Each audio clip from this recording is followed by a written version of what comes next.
Hey y'all, hey, welcome back to my channel. It is Christian here, and you're tuned in for more of my 2 cents. If you are new to the channel, then welcome. Thank you so much for coming through.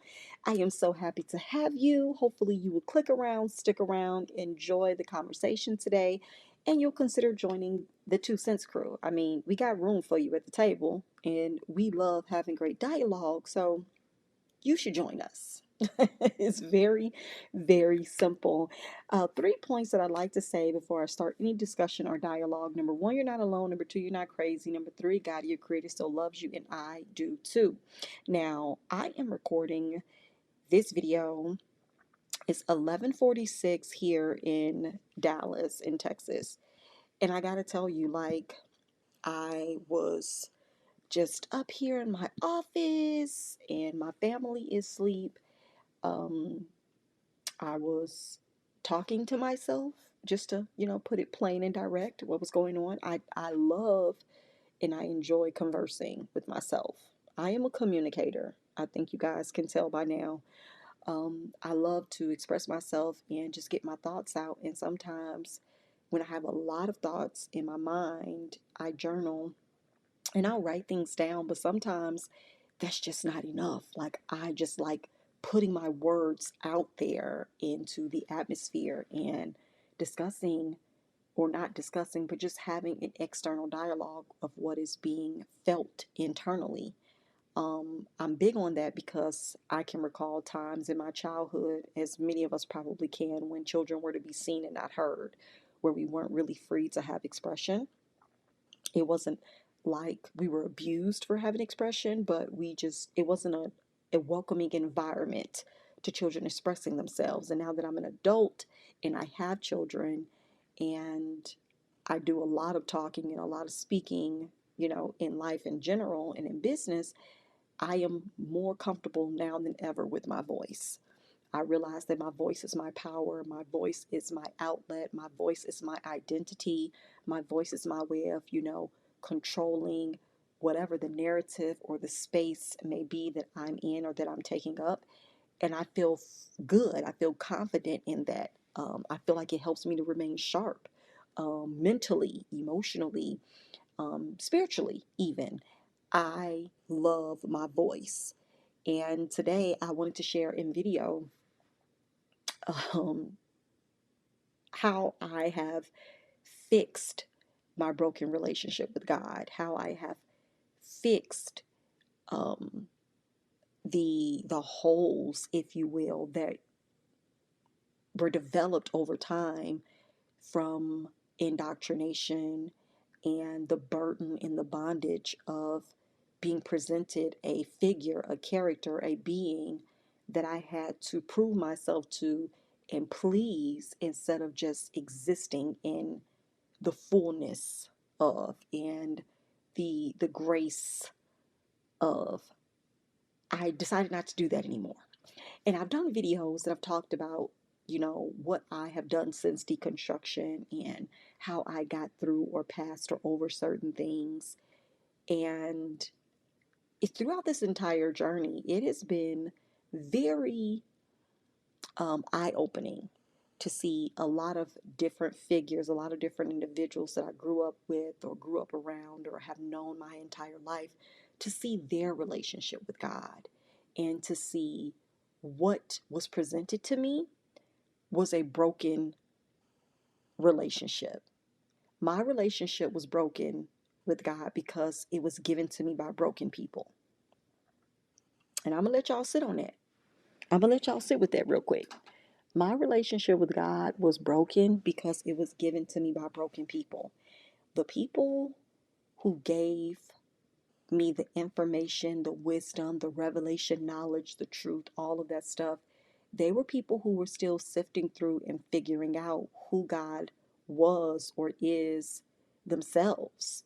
They were trying to make sense of this infinite being in a restricted environment, which is what I feel like church is. I feel like it's very limited knowledge given from one source.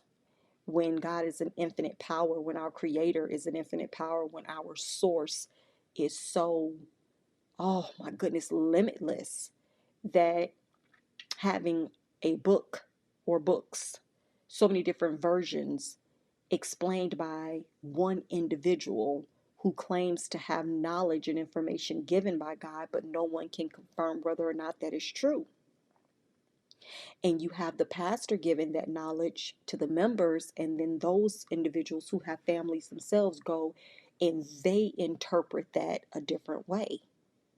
There are people who always take things to an extreme level that it was never intended to be demonstrated or perpetuated in that, in whatever that means might have been, to a lot of people's detriment. A lot of people have trauma, and a lot of people have experienced a lot of hurt, and a lot of people are damaged, and not just spiritually or religiously, but just in general, because there are people who were just bad parents, right? Their idea of what it was to be a parent and to have control was passed down in a toxic, traumatic way to their child in order to keep control and maintain a certain level of respect um, in their home or as a parent. And now you have their child who is now an adult who is trying to process what they experienced. Now, they may not want to have children themselves, or they may be a different kind of parent because of what they experienced, or they may be just like their parent because of what they experienced. But all in all, you realize that broken people were usually raised by or presented certain things to or by other broken people. And I am now aware, fully aware and confident in saying that my relationship with God, with my creator, with source, the higher power, being, however you describe, whoever or whatever you believe in, was given to me by broken people. It was given to me by someone who had a limited purview of what they were reading, and they were interpreting it as, and they were passing that down to my guardian, who then had limited knowledge and belief and understanding based off of a lack of life experience or lack of tools to actually deal with their life experience, and they just compartmentalized God to this small power or this small being that can just be there for you when you cry out, be there for you when you need your bills paid, or when you lose a loved one or something like that. That is such a, oh my goodness, it's such a genie in a dish kind of, uh, symbolization, where I know people say God's not a genie and you can't just, talk to God or ask God for something you needed. Well, I've seen that in demonstration even in church growing up, where people only rubbed on God, only leaned on God when things were going bad or when things weren't right. Um, but then, other than that, they felt or appeared to be powerless. They appeared to not really know how to deal with conflict in their lives and how to find resolve for things that they were dealing with and struggling with. And everything became, I'm leaning on God, I'm trusting on God, I'm waiting on God, I'm seeking God. But they didn't have anything themselves to actually do the work. And their brokenness passed down to me. And then I became extremely dependent upon what someone else said or what somebody else showed or what somebody else demonstrated or what somebody else told me. And I didn't have my own relationship. And so I want to share how I fixed that over the past 7 years now, really. Like, touch and go. Like I've said several times before, when we moved to Texas, we were still attending a church. We didn't completely stop going to church till a little bit after our daughter was born in 2017, but we were going very sporadically from 2016 to 2017. We weren't there every Sunday at all. We had started pulling back. And in that time, I stopped doing a lot of things. I didn't just stop church attendance, but I stopped certain belief systems. I stopped certain ideologies, and I started chipping away at certain, doctrines that I realized were harming me more than they were helping me to actually like, love, respect, honor, serve, or even consider God as a possibility in my storyline, right? Um, and so this is my take. This is my 2 cents on how I mended the relationship with my creator, with my source, with God, with the infinite power and infinite being that continues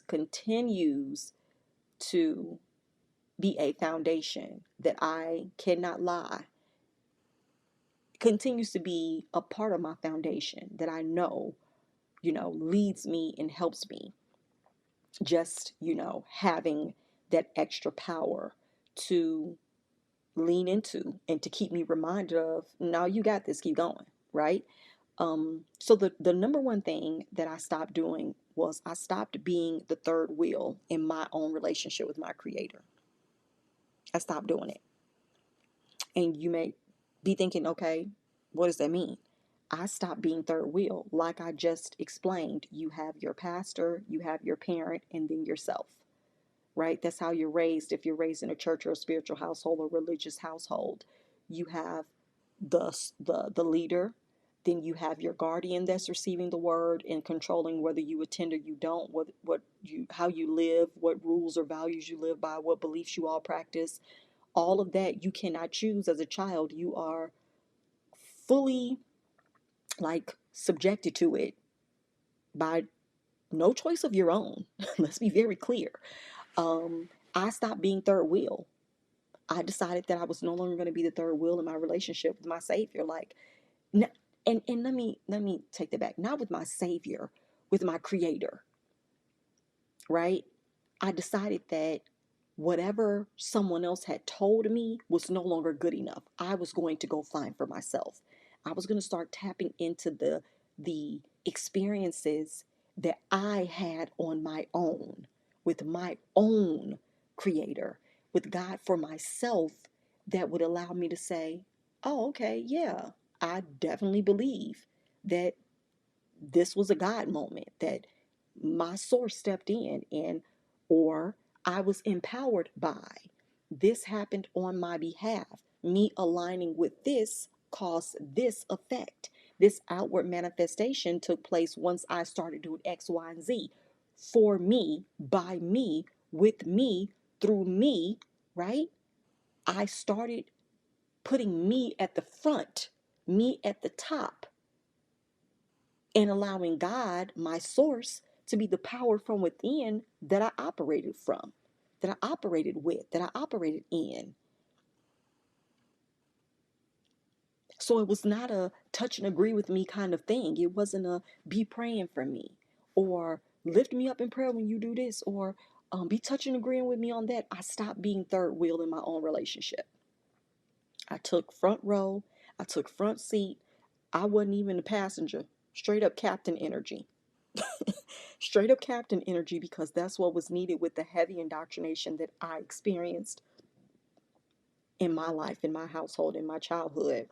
The next thing that I stopped doing was seeing myself as less than, but instead as equal to. I was listening to a video a couple of weeks ago where someone said that you cannot receive on the same, you cannot be humble. That's what it was. You cannot be humble and vibrate on the same frequency as your abundant source. You can't be humble. You can't see yourself less than, or not good enough, or of lower importance or worth, and vibrate and receive from or align with an abundant source. You can't do that. If you're with someone that's always talking down and, oh, I don't deserve this, I can't do that, I can never own that, I can never buy that, I can never go here, I can never do that, you wouldn't want to be around them unless your mind was like that too. But if you're trying to elevate or have more than enough and live in abundance, and I mean in every facet of life, not just monetarily, but you want a wealth of um, good things and prosperity and positivity in your life, like you want to find the best parking spots, right? You want to get first access, you want to get upgraded when you fly just out of nowhere.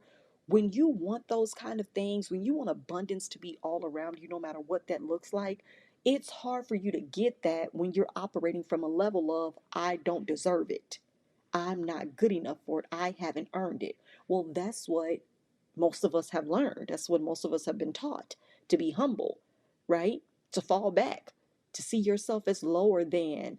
But no, we're equal to, we're greater than, we're good enough.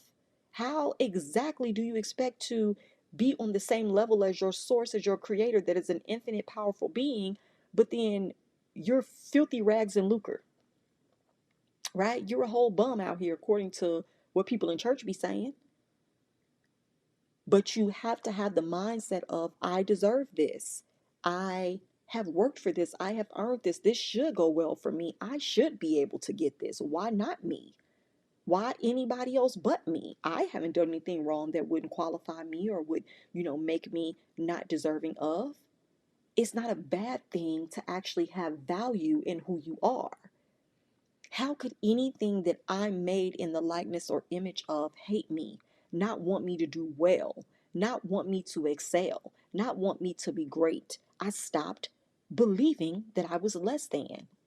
And I started accepting that I was good enough, that I was equal to whatever my source is. Whatever abundance my source has, I can have it.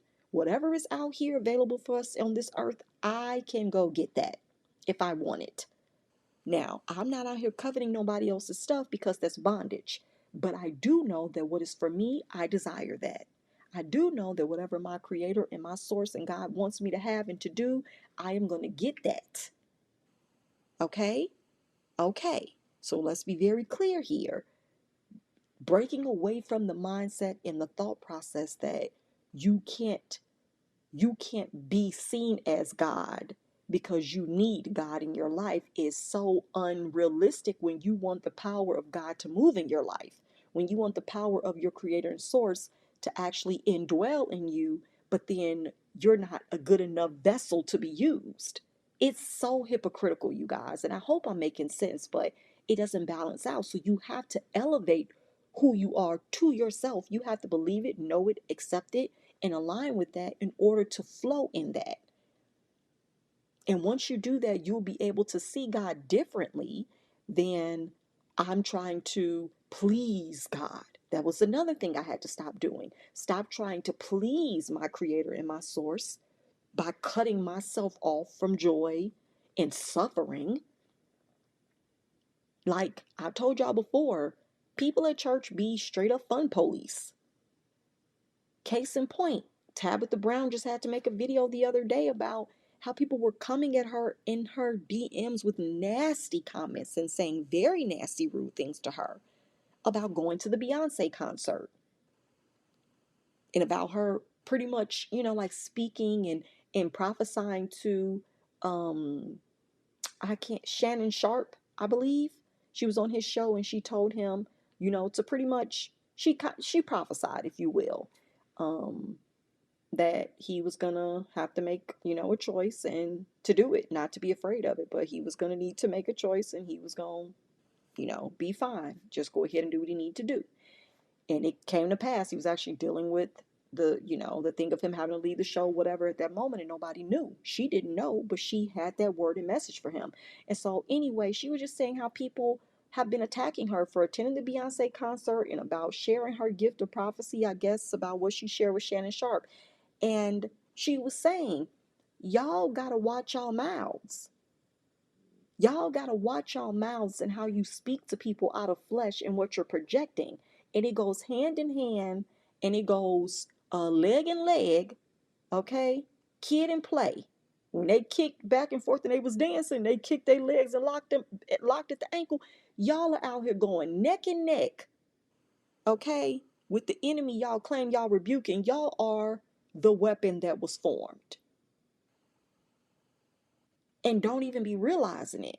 And then you want everybody else to be performative and have to please God when people are just out here walking in their purpose.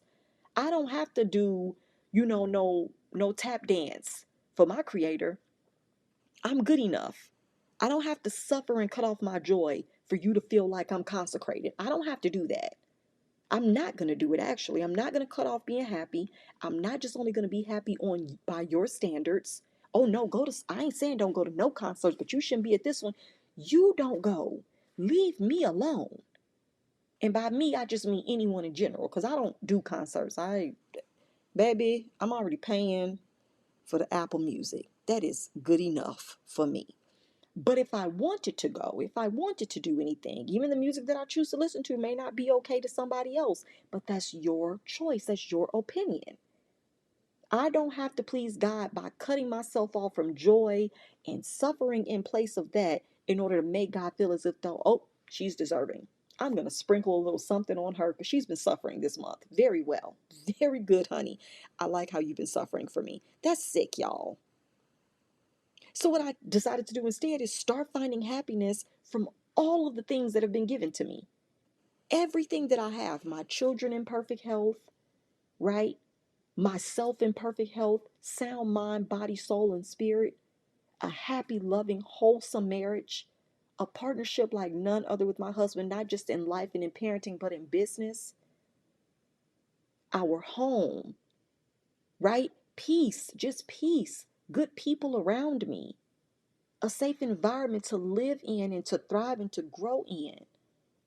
I I decided to start being grateful for all of that instead of trying to prove myself worthy or please God by cutting myself off and suffering.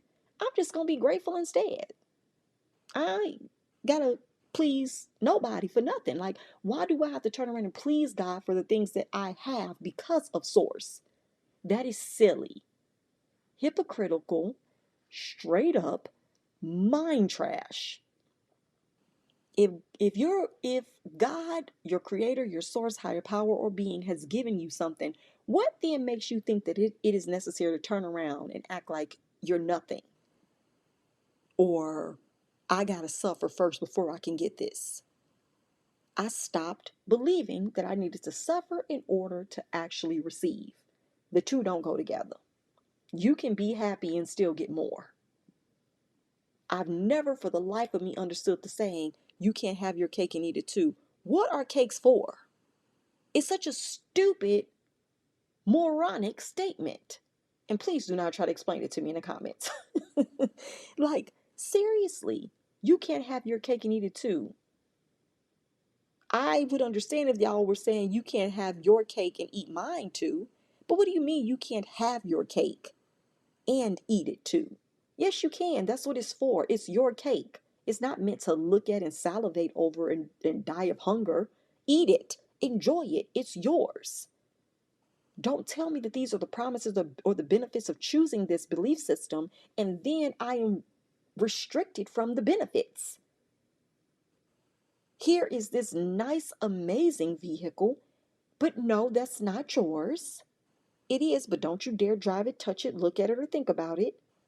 We have you a nice public transportation pass here, ma'am. Okay? Yes, that's what we need you to get on. But this is right here for me. No, no, no, no, no. You need to get on this public transportation. Pray and seek God. Ask God to reveal to you how to get this car. But it's mine. No, no, no, no, no. Pray, ask God, seek, and get an answer on how to get it. It's games, y'all. Stop playing the games. I stopped seeing God as my oppressor, but instead as my life partner. Just like me and my husband want the best for each other, we want the best for each other and with each other. And my life is directly affected by the goodness or the opposite of that which my husband experiences. If my husband is not well, if he's not happy, if he's not healthy, I would experience that because we're connected, we're partners, we're doing life together. I would then have that pressure or that stress on me to make sure that he is well and that he's nurtured back to health or whatever the case may be. I don't want that for him. So I, in turn, with God as a life partner, why would I want to be oppressed by something or someone that is meant to give life everlasting, joy unspeakable, mind boggling, hypocrisy? So I stopped. I don't see God as something or someone that wants me to suffer and struggle, do without, to be suppressed. Like, I'd rather just be doing life with you. I'd rather just be doing life, you know, in purpose, on purpose, for purpose. I don't want the absence of one thing in order for another thing to exist. I just want wholeness. Life partnership should be that which you are fulfilled in doing it. If it's a struggle or if it's difficult, then you should seek to walk away from it. especially over time when you are not being rendered any results that actually serve you, benefit you, make you better, make you happy, sustain you. Cut it off, let it go, turn it loose. It ain't for you. I stopped fearing God and started loving God. Did a video on this last year, or maybe the year before that, about how I don't fear God. And I meant that. Sorry, y'all, I'm moving my computer. I meant that. I do not fear God. I love my creator. I love source, but I understand that believing that fear will get me further in my relationship with my creator is toxic.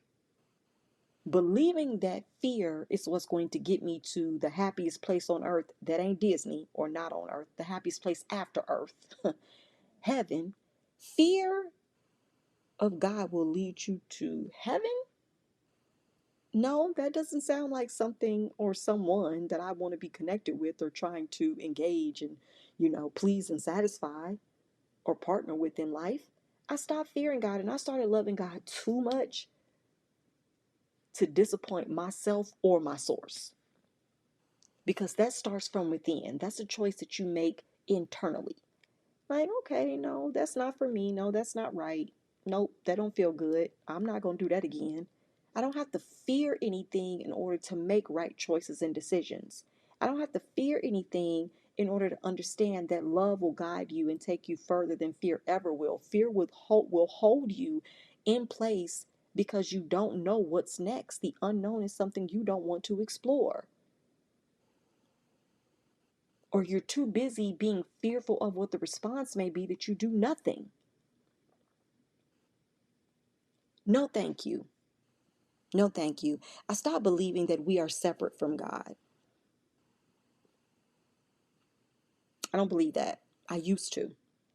I recall specifically there were several times that when we were in radio, that we would actually have the conversation about people and pretty much mock them and make fun of them for saying that we are gods with a little g.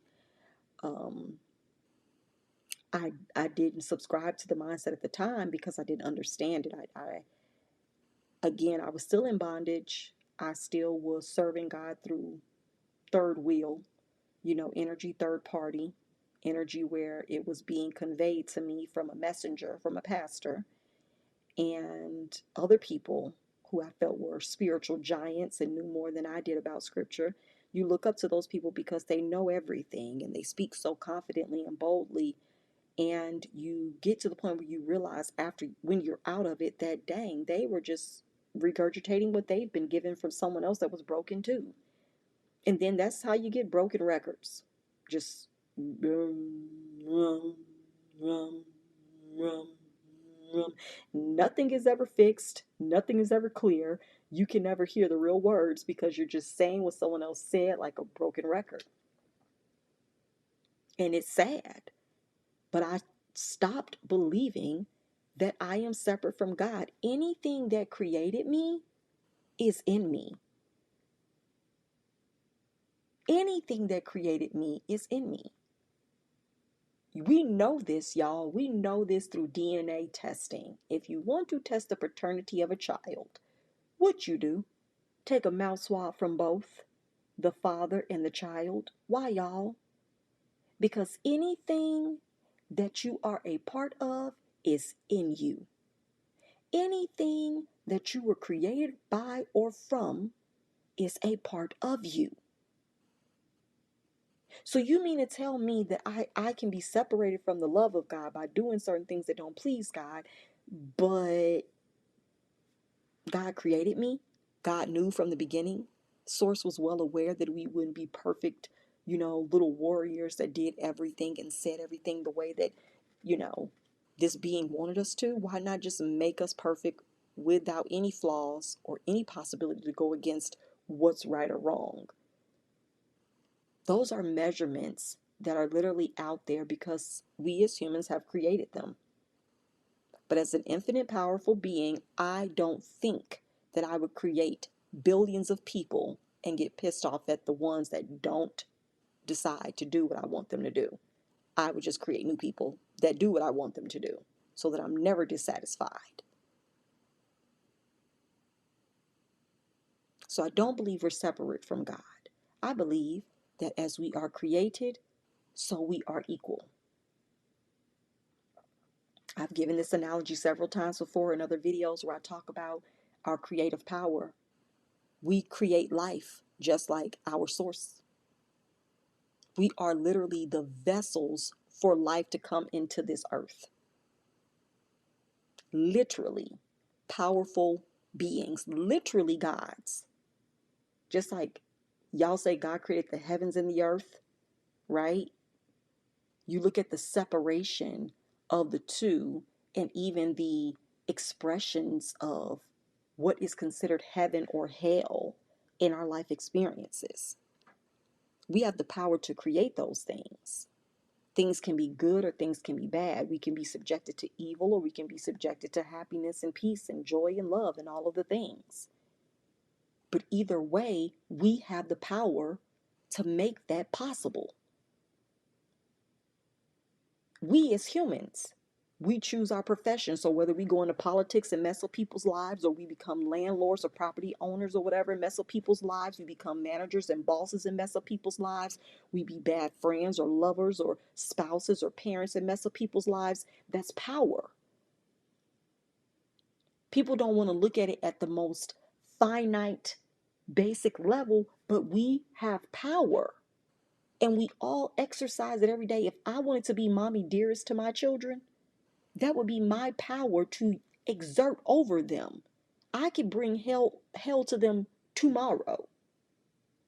I'm not gonna do it. I love what we have created so much that I don't want to see them cry, bleed, holler, hurt, or none of that. It hurts me to see them hurt. What makes y'all think your creator wants to see you down here suffering and hurt?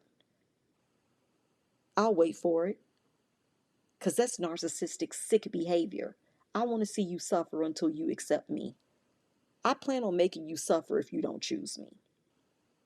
I'm going to keep on letting you choose what you want to, right? But just know in the end, if it ain't me, baby, hell it shall be for eternity. Please believe me. It's ridiculous. It's ridiculous. I stopped depending on someone else's words from God and started listening for myself. Now, this includes, but it's not limited to, all versions of the Bible.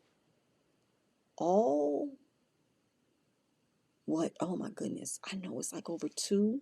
It's over 3,000 versions of the Bible. We are literally, and I say we because I was taught from the Bible. So I know the Bible scriptures. I know the word. I know what you know. I've heard what you've heard. We are literally hearing somebody else's words broken down, reconstructed, reinterpreted, really re-expressed, explained, whatever, thousands of times, literally depending on somebody else's description or contextual understanding, thousands of times. And y'all know the game of telephone. When you say one thing at the beginning and you, by the time you get to the fifth or the 10th person, the message ain't the same as what it started as. And y'all sitting up here believing that someone else's views, opinions expressed from a book that was revised thousands of times is accurate. Not to mention that your pastors continue to tell the stories in different ways every week, every month, every year. Every Sunday, there is a pastor somewhere telling the story of David and Goliath from a different contextual standpoint. There's somebody telling the story of the issue, the woman with the issue of blood from a different standpoint. Nobody's on one accord about the same book that has been revised thousands of times. Yet I'm supposed to depend on these people's word? No, thank you. No, thank you. There's no consistency. There's literally no reason to believe everything that one person tells you, other than you don't want to think for yourself. And that's something I wasn't willing to continue to do. The amount of confusion that is caused, the lack of clarity that is present, the uncertainty that exists in environments where people should be confident in what they believe and what they practice.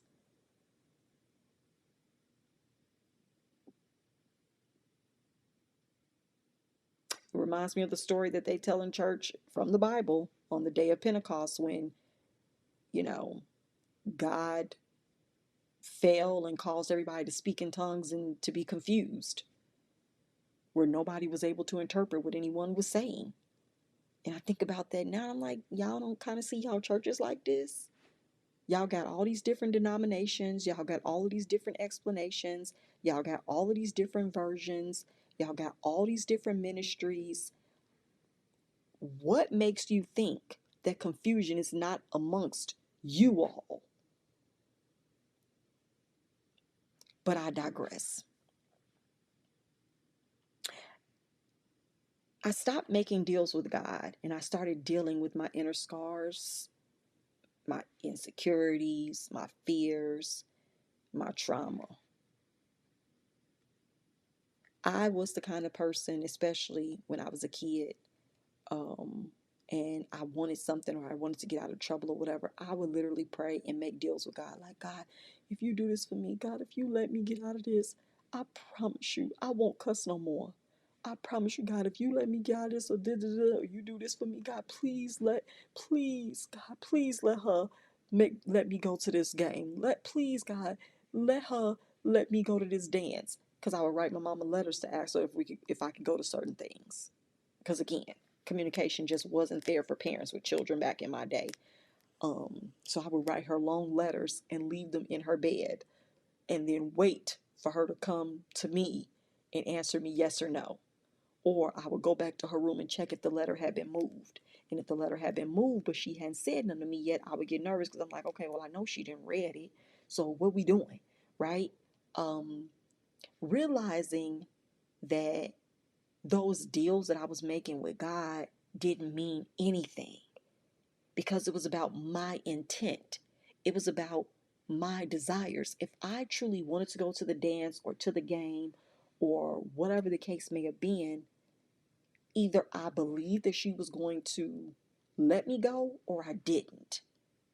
Trying to make deals with an infinite, powerful being or source that couldn't care less about whether or not you get to go to a Friday night game or couldn't care less if you get to go to homecoming. You have so much more to deal with that has nothing to do with making deals with God. God doesn't need more of anything from you. Like, there's nothing my children can do to make me feel like, oh, mommy, if you let me do this, I'm going to give you more money. Well, I make the money that pays your bills, right? You're 5 and 8. So anything that me and your dad have, we're the source of. I mean, anything that you have, me and your dad are the source of. So you can't make a deal with the God in your life. You can't make a deal with the creator or the source or the higher power in your life. The only thing you can do is level up and vibrate on the frequency and the energy that will allow you to attain that which you want. Period. Because it's already given. Are you up there to receive it?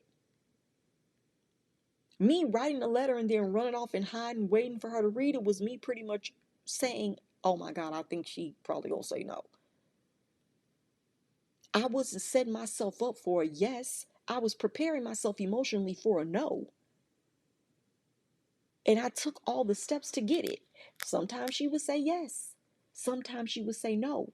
But I gotta let you know that when I would write those letters in confidence, they didn't include the please, please, please, I really want to go. And my mama still got these letters, y'all. I'm gonna have her send them to me so I can scan them and put them up on my community page, because she kept the letters.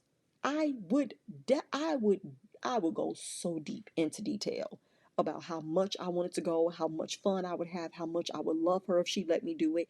That's the kind of thing I would do with God when I didn't want to get in trouble or when I wanted something to happen in my favor. I would pray that way. I would talk that way, like, God, please, if you do this for me, I promise I'll never do this again. I promise I'll never say this again. I'll never go here again. I'll never miss this again. That's what I was doing. Not realizing that instead of, like I said, making deals with God, deal with your scars, deal with your trauma, deal with your insecurities and your fear. And you won't have to make a deal with an infinite being or power that don't need no promises from you. The only promise you need to make good on is the promise for your own life, for your own sake. Make a deal with yourself to be better and to do better, to think better and to experience better. Make that deal. I'll never put myself in this situation again, which I have made those vows to me. I have decided to never cross me again. I've decided to never suppress me again. I've decided to never forsake me again. I'm not trusting nobody else's word over my own discernment. I'm not trusting nobody else's thoughts over my own desires. What you want from me is not my business. What you want from me is not my business. What I do know is that whatever I'm ready and willing and able to give and do, I will do. I will give. I will be. But if I can't, I will not force me. I will not betray me anymore for anyone else. That's the deal that I make with the God in me, because that's my power. When I give that up to anybody else to be any less or to be confused about what is best based off of somebody else's information, I'm betraying me. And I'm not doing that for you or anybody. And I don't want nobody to do it for me. So respectfully, go back to your side of the drawing board, go back to your side of the boxing ring, fight it out with yourself, because God, an infinite power, being, source, creator, does not need a deal from you. It's already done. It's already been given. You just go figure out what you need to do to align with it and vibrate on the same frequency of it in order to accept it. That's it. That's all you got to do. So what I know now is that I don't accept problematic relationships, red flags, behavior, toxic, speaking, toxic thought, complaining, overstepping boundaries, not having boundaries, unsolicited advice, snide remarks or comments that don't sit well with me, underhanded compliments. I don't like those things. I will never betray me again. That's a deal I made with Christian. So what are the deals you need to make with you? I told myself, even if I went back to church, I'd never get close to another pastor again. I don't want to meet another pastor in his house, in his home, go to dinner with them or nothing. No. No more close relationships with pastors. Even if I don't go to their church, I don't want to engage with anyone that has a pastor, evangelist, a bishop, a reverend, an elder, or nothing in front of their names. Because the moment I see the kind of person you truly are, I'm going to be highly disgusted that you're in any position over anybody. That's the deal I made with me, to always have integrity, to always operate in transparency, to be full of authentic truth. And if I can't do that, I need to remove myself.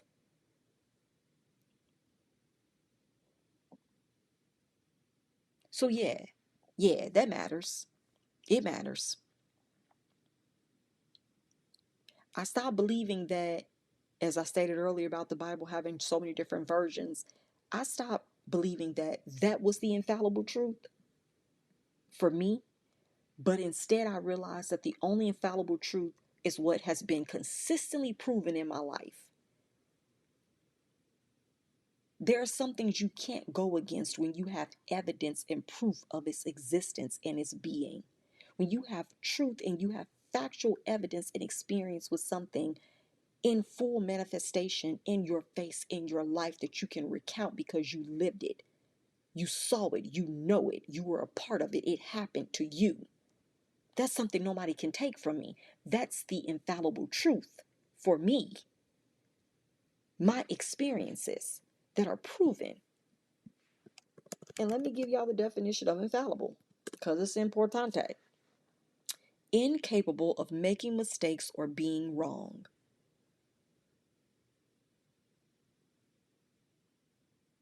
Incapable of making mistakes or being wrong.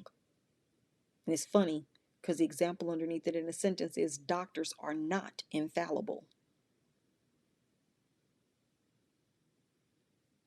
They are not incapable of making mistakes or being wrong. They can be wrong. They can make mistakes. Just because you're a doctor doesn't mean you're going to always do it right, get it right, and not fail. Same thing with pastors, preachers, teachers, whatever. They make mistakes and they get it wrong, but they lead as if though whatever comes out of their mouth is the infallible truth, and it's not.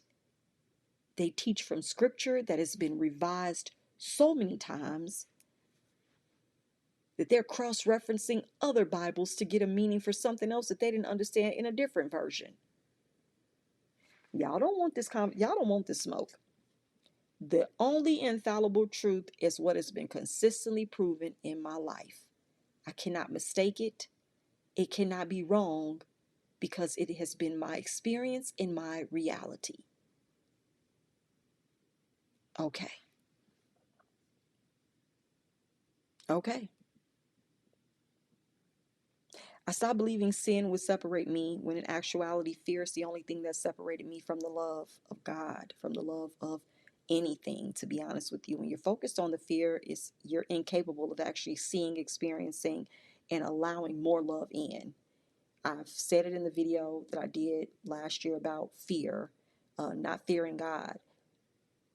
Literally anything that you love, you can't fear at the same time, because the number one thing that's going to happen is you're going to either push that, drive it away, cause it to go away, be damaged and messed up because you have a fear of losing it, a fear of it, not being good enough, or you not being good enough for it, or whatever the case may be. But anything that you love, you nurture, you treat well, you take care of, you respect, you honor.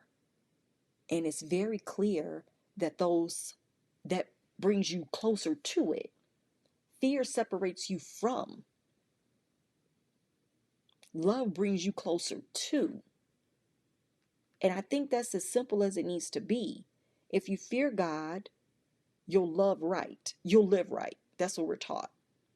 If you fear God, you'll live right. You'll do right. You won't sin against God. You won't break God's heart. All of that stuff. But in all honesty, no, if you fear God, you'll try to hide the way you're living. Not if you love God, you'll live right. What we've witnessed so many times over and over again from people in church, that don't make them live right. That just makes them hide the way they're living from earthly people who can't see everything they do. But your infinite power source being creator don't care. It can see what you're doing. God can see what you're doing. God knows. God doesn't care because that's your choice. To be a liar, a hypocrite, a manipulator, an embezzler, a cheater, an abuser. Whatever you are, that's just who you are.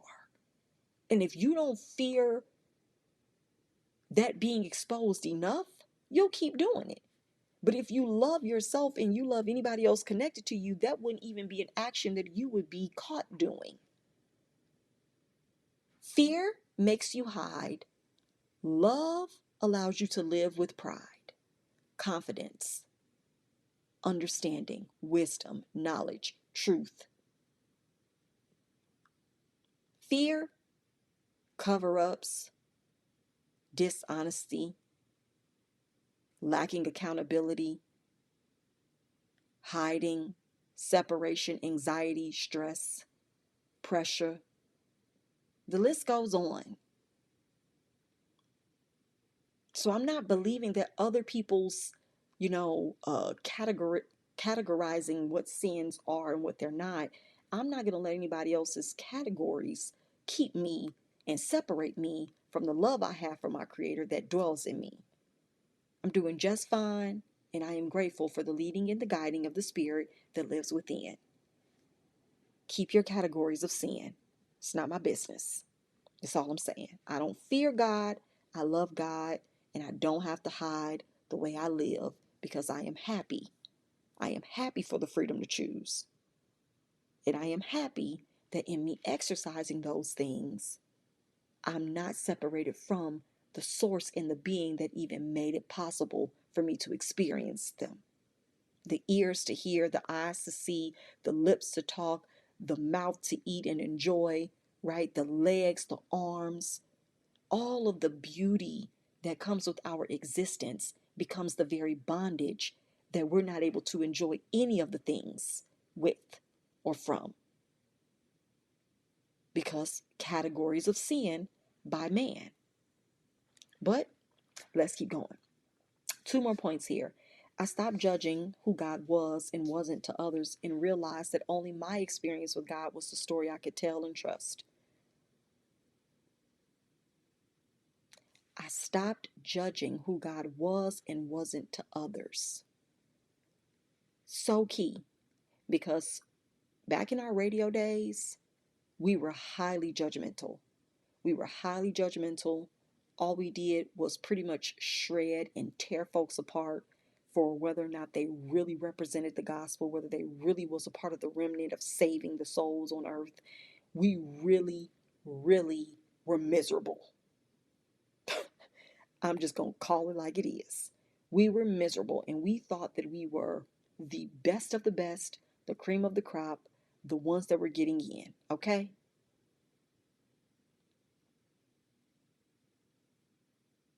People who were believers too weren't good enough believers for you, for me. I'm out here validating people's salvation cards, knowing good and well that I got other stuff that I'm doing that may not be pleasing to just general population, not God, but just stuff that I wouldn't want nobody else to know, whether or not it was, me overeating or lying. You know what I'm saying? Like, come on, you all. Sometimes we really do get caught up in judging who God is to other people. Like, nah, they ain't really love God. They ain't taking God serious. They ain't saved. Who are you again? Oh, okay, little Holy Spirit Junior, huh? Gotcha. Third removed cousin. Oh, okay. Um, that's what it be given.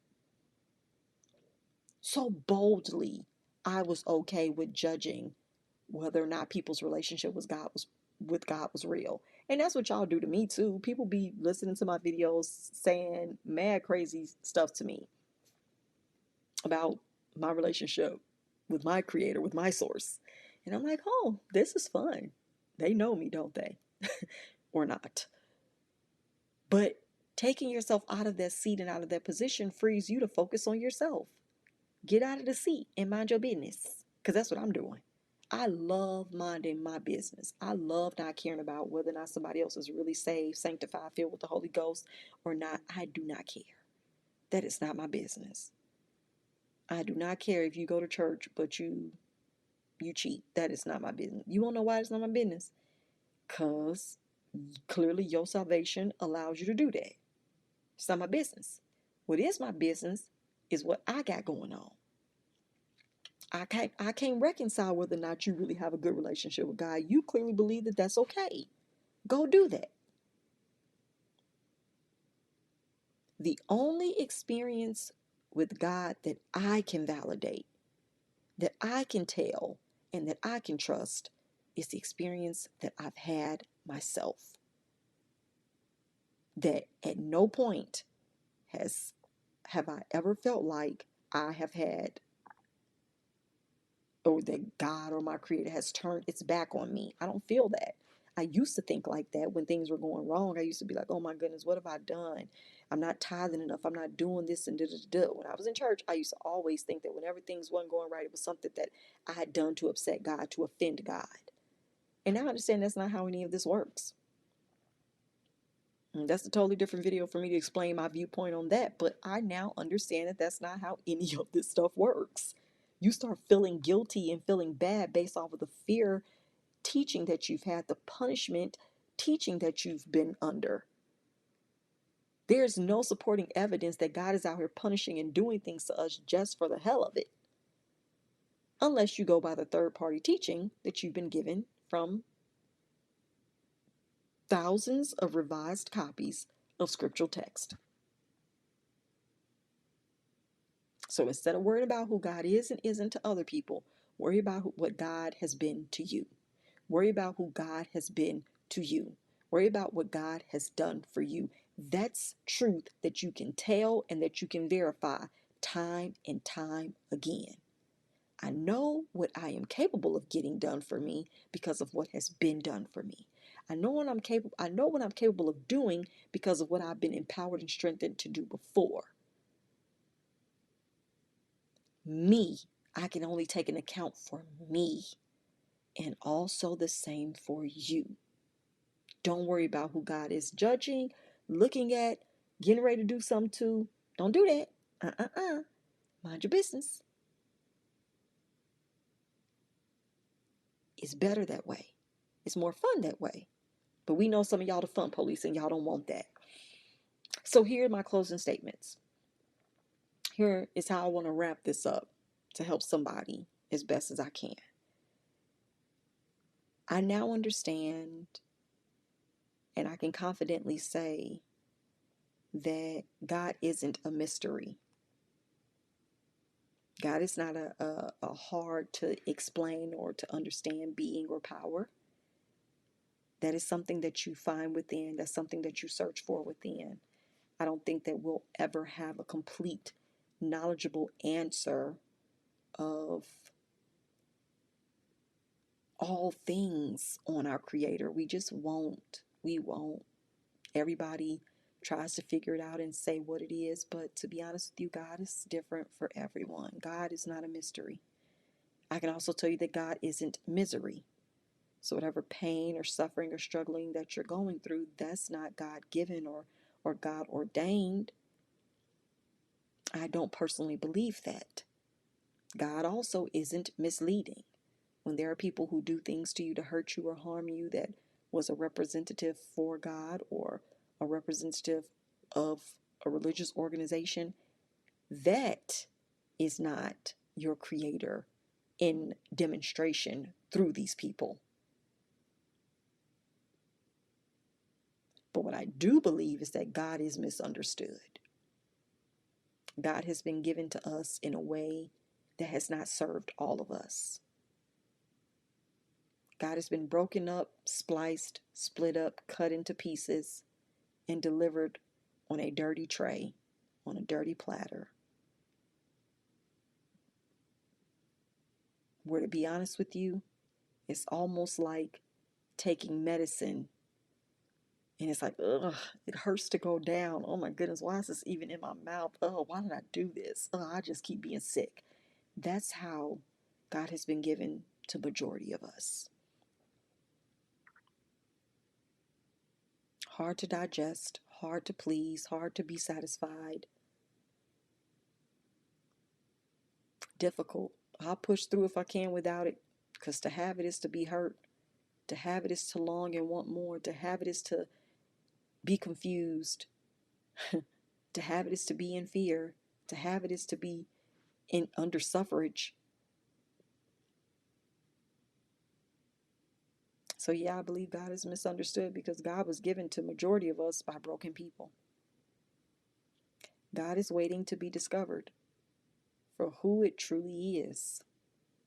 An infinite power or being that is simply desiring or intended for all and everything and everyone created to enjoy its life form here.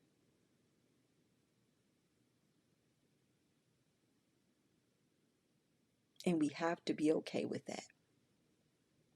I truly believe that God is ready to be God to you and not the ChatGPT version through someone else's lens. And if y'all ain't familiar with ChatGPT, it's an AI app that you can put prompts into and it will literally spit out paragraphs, sentences, books, schedules, you name it. Whatever you tell ChatGPT to do, it's going to do. Whatever you put into that, that's what it's going to render you results for. Your Creator, your source is ready to be that for you, not what someone else has put in and spit back out a prompt to you, telling you that that's what God is. I can show you all day what I have experienced as my truth with my Creator. But guess what? It holds more weight and it's way more powerful when it's your experience and when it's your relationship that has been mended and is no longer dependent on somebody else's limits. All right, so that's all I wanted to share. The video did go long, but I hope it's encouraging. I like recording at night because I was way more calmer, right? Um, but it was good. I enjoyed it. Hopefully you did too. Let me know what you think about it in the comments below. What are some things that you feel like either caused you to have a broken relationship with God? Um, where are you right now? Do you believe in God, a higher power source, infinite being, creator? What are your thoughts exactly? How do you, you know, align with beliefs right now based off of what you were raised in or what you've experienced in adulthood as it relates to a higher power? I referenced God as God because I think that's what we're almost common with. But in my normal everyday life, just in the interest of full disclosure, I pretty much refer to God as source and as my creator because I understand that a lot of people categorize God in a limited role, as I said earlier, in a box. And they feel like they have power or ownership over that being. And when you say it, if you're not in church, you're blaspheming pretty much. Like you don't believe, you don't even go, be quiet. Don't say God told you, showed you nothing because you ain't connected. So since people like to own God, I'd rather be okay with expressing my connection through saying source or my creator. That way we don't get anything mixed up or misconstrued about who doing what for who. Okay? All right. That's just me. But I've enjoyed the video. If you have too, please give it a like. Subscribe to the channel. I would love to add you to my 2 cents crew. Until next time, I'll catch you in the next video. Take care. Bye.